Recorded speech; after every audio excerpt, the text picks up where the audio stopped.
Yayasan Rektor dan seluruh staf. Hadirin hadirat, Assalamualaikum warahmatullahi wabarakatuh. Waalaikumsalam.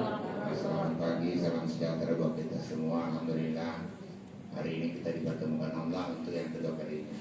Berarti saya sudah di Senayan 14 bulan, 7 bulan 1 kali.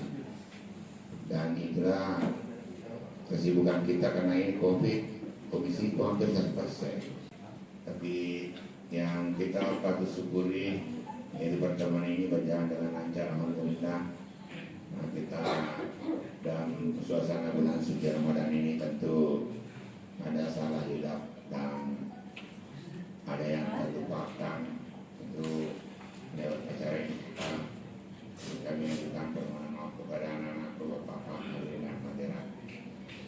Kemudian kita bersama-sama mengirim selawat kepada kita besar Muhammad Sallallahu Alaihi Wasallam, Nabi yang telah dijanji oleh Allah seluruh umatnya dimasukkan dalam surga dan insyaallah.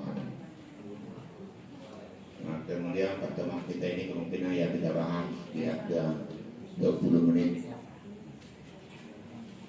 pidato, 20 menit tanya jawab, karena nanti ada acara dengan Pak Bekes dengan PPPO itu dinas.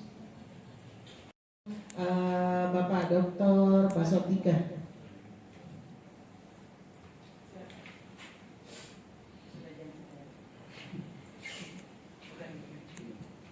Baik, terima kasih. Assalamualaikum warahmatullahi wabarakatuh. Waalaikumsalam. Kalau kami dari Fakultas Pertanian ini Pak, jadi sudah terakreditasi keduanya. Prodi kehutanan kita sudah akreditasinya B,